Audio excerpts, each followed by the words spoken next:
Kisah Para Rasul 12. Yakobus mati, Petrus dilepaskan dari penjara. Kira-kira pada waktu itu, Raja Herodes mulai bertindak dengan keras terhadap beberapa orang dari jemaat. Ia menyuruh membunuh Yakobus, saudara Yohanes, dengan pedang.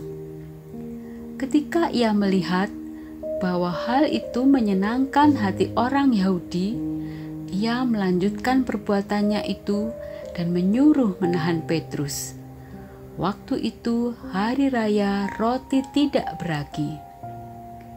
Setelah Petrus ditangkap, Herodes menyuruh memenjarakannya di bawah penjagaan 4 regu, masing-masing terdiri dari 4 prajurit.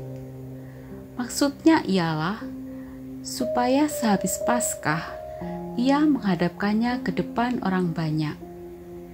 Demikianlah Petrus ditahan di dalam penjara. Tetapi jemaat dengan tekun mendoakannya kepada Allah. Pada malam sebelum Herodes hendak menghadapkannya kepada orang banyak, Petrus tidur di antara 2 orang prajurit, terbelenggu dengan 2 rantai.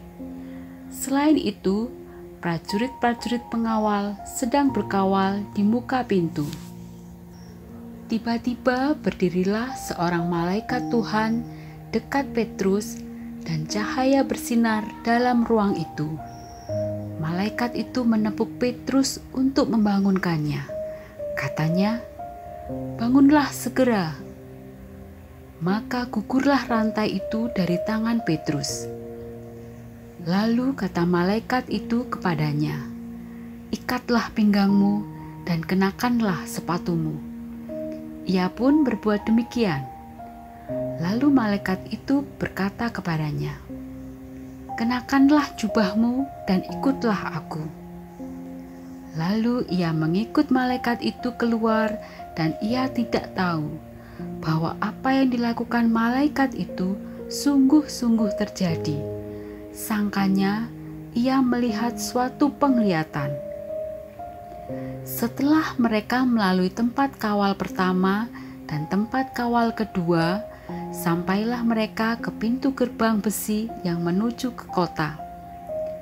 Pintu itu terbuka dengan sendirinya bagi mereka.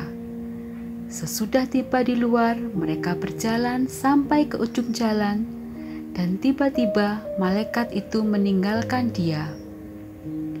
Dan setelah sadar akan dirinya, Petrus berkata, "Sekarang tahulah aku benar-benar bahwa Tuhan telah menyuruh malaikatnya dan menyelamatkan aku dari segala tangan Herodes dan dari segala sesuatu yang diharapkan orang Yahudi." Dan setelah berpikir sebentar, pergilah ia ke rumah Maria, ibu Yohanes, yang disebut juga Markus. Di situ banyak orang berkumpul dan berdoa. Dan ketika ia mengetuk pintu gerbang, datanglah seorang hamba perempuan bernama Rode untuk mengetahui siapa yang mengetuk itu. Ia terus mengenal suara Petrus, tetapi karena girangnya, ia tidak membuka pintu gerbang itu dan segera masuk ke dalam untuk memberitahukan bahwa Petrus ada di depan pintu gerbang. Kata mereka kepada perempuan itu, "Engkau mengigau." Akan tetapi ia tetap mengatakan bahwa benar-benar demikian. Kata mereka, "Itu malaikatnya." Tetapi Petrus terus-menerus mengetuk, dan ketika mereka membuka pintu dan melihat dia, mereka tercengang-cengang. Tetapi Petrus memberi isyarat dengan tangannya supaya mereka diam. Lalu ia menceritakan bagaimana Tuhan menuntunnya keluar dari penjara. Katanya, "Beritahukanlah hal ini kepada Yakobus dan saudara-saudara kita." Lalu ia keluar dan pergi ke tempat lain. Pada keesokan harinya, gemparlah prajurit-prajurit itu. Mereka bertanya-tanya, apakah yang telah terjadi dengan Petrus? Herodes menyuruh mencari Petrus, tetapi ia tidak ditemukan. Lalu Herodes menyuruh memeriksa pengawal-pengawal itu dan membunuh mereka. Kemudian ia berangkat dari Yudea ke Kaisarea dan tinggal di situ. Herodes mati.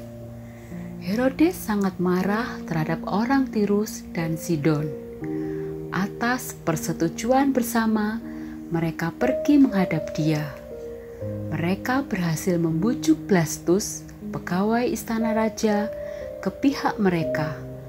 Lalu mereka memohonkan perdamaian, karena negeri mereka beroleh bahan makanan dari wilayah raja. Dan pada suatu hari yang ditentukan, Herodes mengenakan pakaian kerajaan, lalu duduk di atas tahta dan berpidato kepada mereka. Dan rakyatnya bersorak membalasnya, "Ini suara Allah dan bukan suara manusia." Dan seketika itu juga ia ditampar malaikat Tuhan karena ia tidak memberi hormat kepada Allah. Ia mati dimakan cacing-cacing. Barnabas dan Saulus diutus. Maka firman Tuhan makin tersebar dan makin banyak didengar orang. Barnabas dan Saulus kembali dari Yerusalem setelah mereka menyelesaikan tugas pelayanan mereka. Mereka membawa Yohanes yang disebut juga Markus.